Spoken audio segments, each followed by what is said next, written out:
사랑하는 기쁨의 교회 성도 여러분, 안녕하세요. 오늘은 다 같이 우리 예레미야 4장 우리 19절에서 마지막 절까지의 말씀을 함께 묵상합니다. 제가 여러분들을 위해서 말씀을 들려드리도록 하겠습니다. 슬프고 아프다.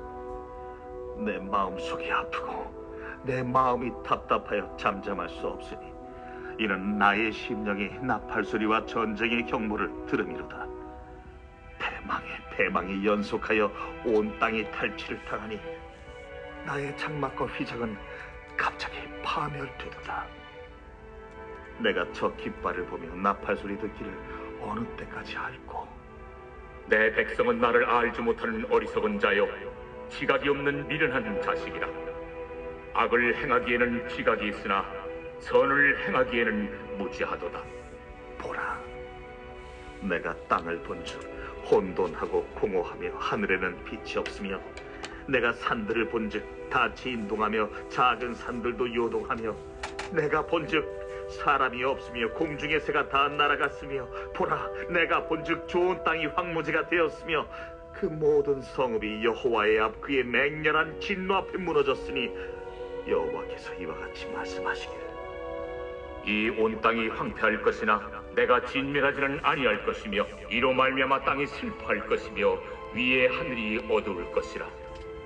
내가 이미 말하였으며 작정하였고 후회하지 아니하였은즉 또한 거기서 돌이키지 아니하리라 하셨음이로다.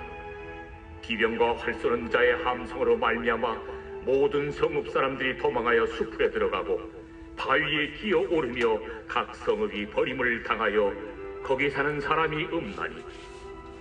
멸망을 당한 자여, 내가 어떻게 하려느냐? 내가 붉은 옷을 입고 금장식으로 단장하고 눈을 그려 꾸밀지라도 내가 화장한 것이 헛된 일이라.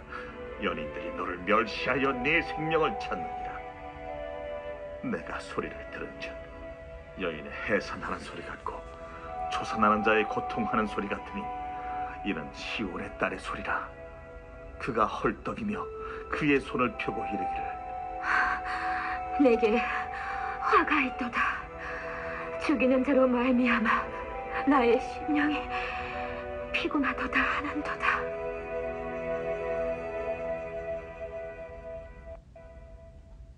아멘. 네, 오늘 우리가 4장 19절에서 31절까지의 말씀을 함께 묵상합니다.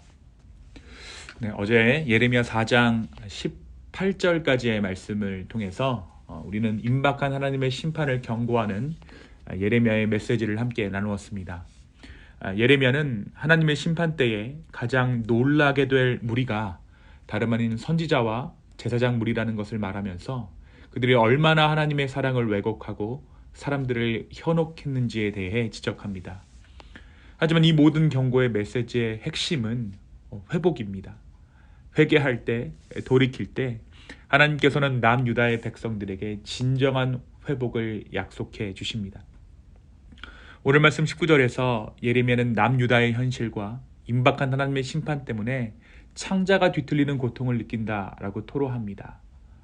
조국의 멸망을 바라보는 그의 심정은 창자가 뒤틀리고 심장을 쥐어짜는 고통이었던 것입니다. 예레미야는 심판의 메시지를 선포한다는 이유로 동덕들에게 모함을 받고 핍박을 받습니다. 그럴 수밖에 없던 것이 예레미야를 제외한 당시의 모든 선지자와 제사장들은 태평한 시대를 예고하고 하나님의 무한한 사랑을 강조하면서 사람들을 안심시키기에 바빴기 때문입니다. 제사장들과 선지자들이 이렇게 사람들을 선동했던 이유는 그들의 안위와 평안을 목적으로 했습니다.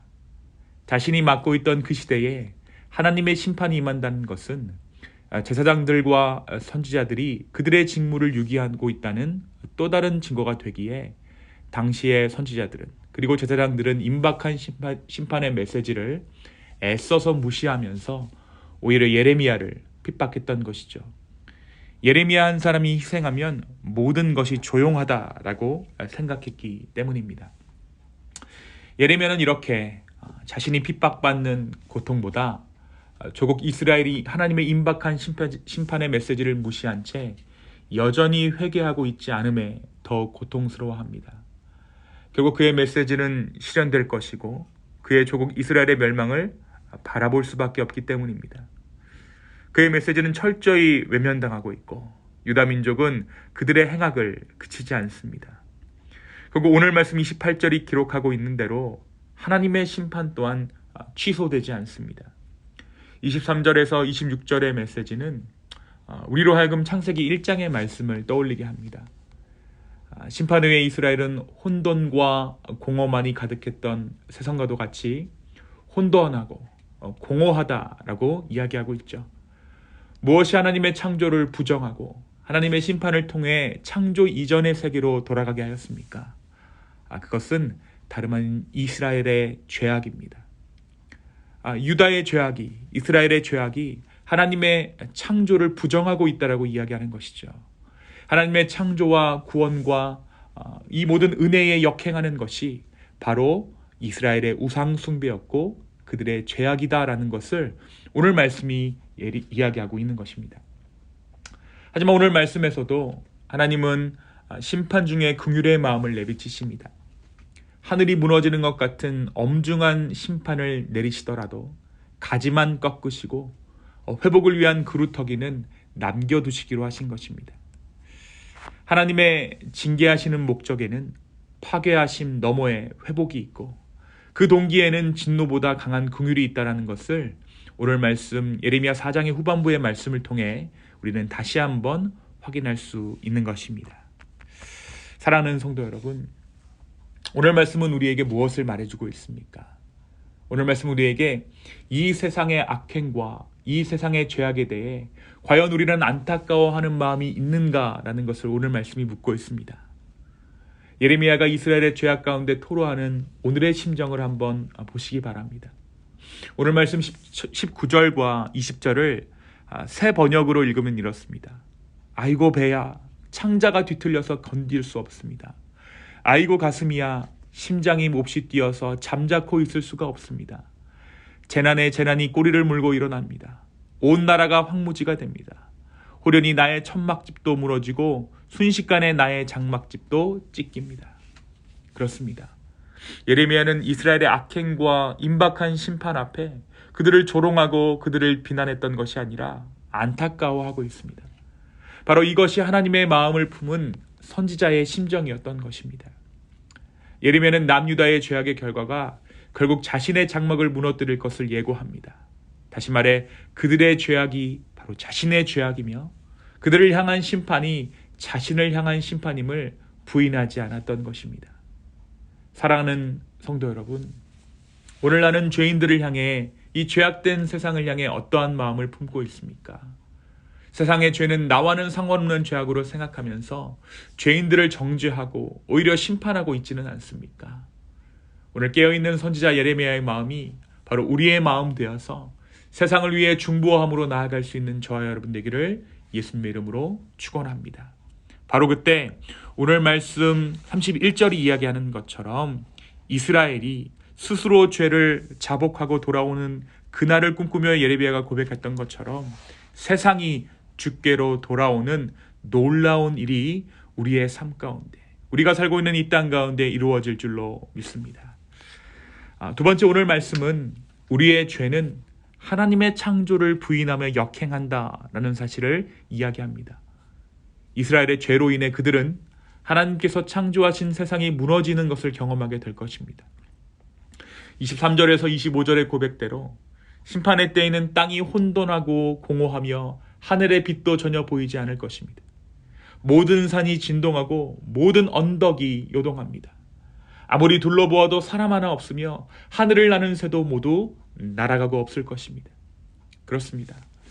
우리가 받은 은혜, 하나님의 새 창조의 역사 가운데 하나님께서 열어가신 나의 구원의 삶을 무너뜨리는 것은 다름 아닌 죄악입니다. 죄악이 하나님의 창조로부터 우리를 멀어지게 하는 것이죠. 그렇다면 반대로 무엇이 하나님의 새 창조에 동참하는 것입니까? 그것은 바로 예수 그리스도의 은혜를 사모하여 죄와 싸워 주의 거룩한 백성의 삶을 사는 것입니다.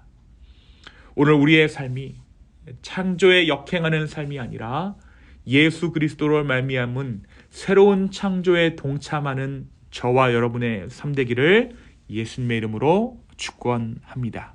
이 시간 함께 기도하시겠습니다. 주님, 오늘 이 예레미야의 마음이 우리의 마음 되기를 원합니다.